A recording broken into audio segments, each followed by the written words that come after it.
हिरास लिए चलते हैं। असद उमर तकरीब से खिताब कर रहे हैं। जा सकती है। हाँ वो उधर भी वो कांपे टांगे वाला तो इतना फारेगा, उसकी तो बात भी करना फजूल है। लेकिन एक और मौसूफ है, वो बहुत बड़े दीन के पैगंबर बनते हैं। जरा सुनो वो मौसूफ कहते क्या है। इतनी बड़ी दाढ़ी, सारा वक्त ऐसे कि बहुत बड़े आलिम दीन है। मुझे ये बताओ कि मुसलमान मदद किससे मांगता है? इय्याका नअबुदु व इय्याका नस्तईन। फजल रहमान, आपसे तो ये नौजवान बेहतर है, इनको पता है मुसलमान ने मदद किससे मांगनी है। वो कहता है, और बड़ी मासूम शक्ल बना के वो कहते हैं, जो बाइडन दुनिया का लीडर है, आपका लीडर होगा फजल रहमान। जो बाइडन हमारा लीडर नहीं है, ना हो सकता है।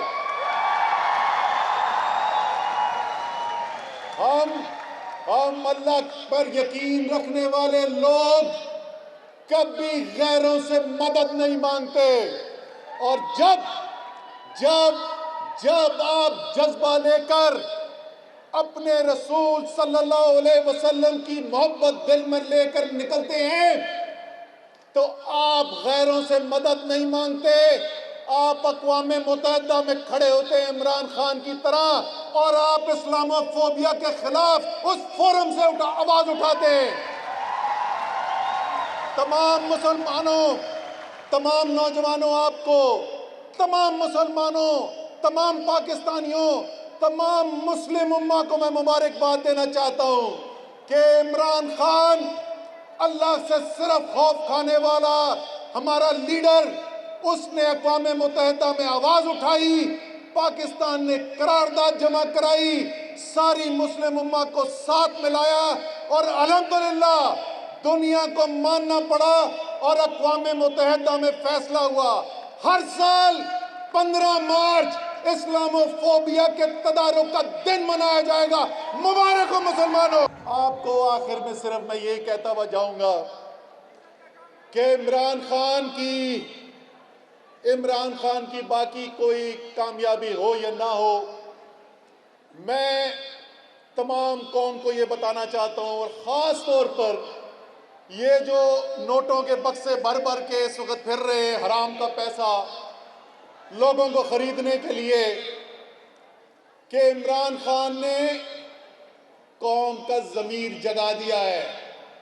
ये कौम अब फैसला कर बैठी है, जिंदगी गुजारेंगे तो इज्जत और गैरत के साथ गुजारेंगे, जिंदगी गुजारेंगे तो आजादी की जिंदगी गुजारेंगे, मुश्किल सह लेंगे, तकलीफें सह लेंगे, किसी इंसान के सामने सर नहीं झुकाएंगे।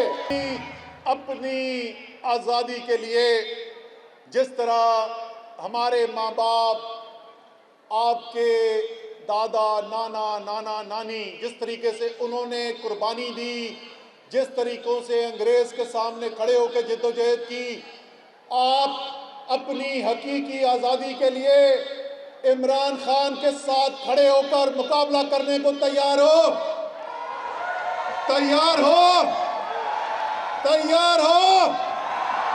पाकिस्तान।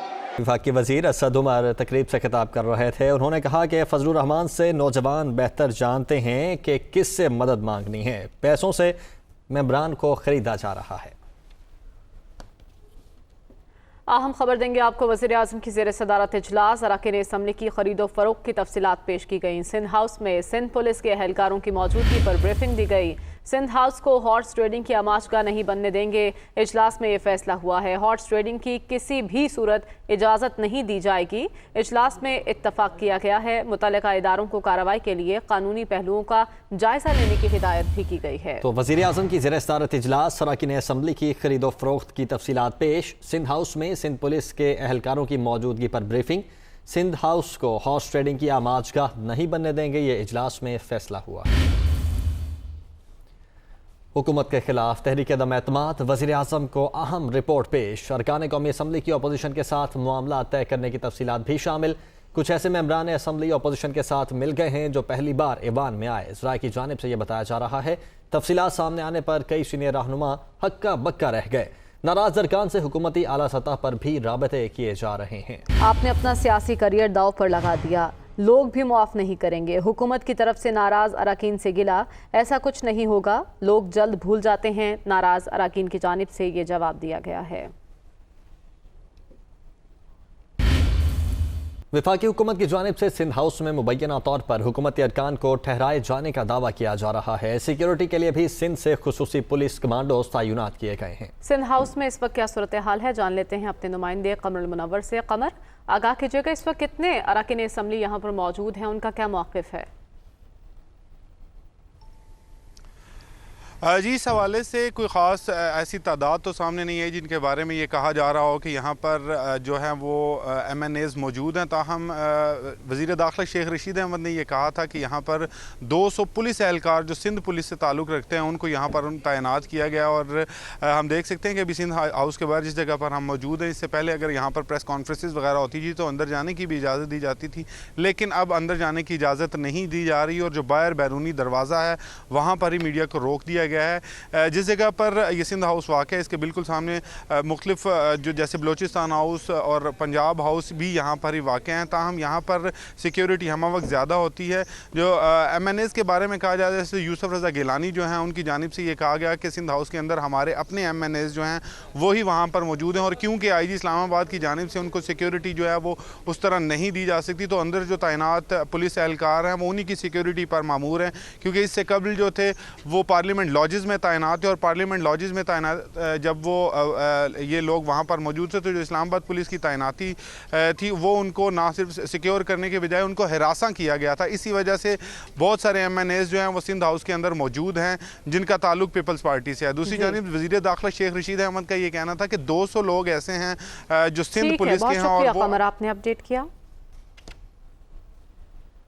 इस वक्त इस्लामाबाद में वज़ीर मुमलिकत बराए इत्तलात फारूक हबीब मीडिया से गुफ्तगू कर रहे हैं। किसी को मशीर हवाबाजी बना दिया जाता है।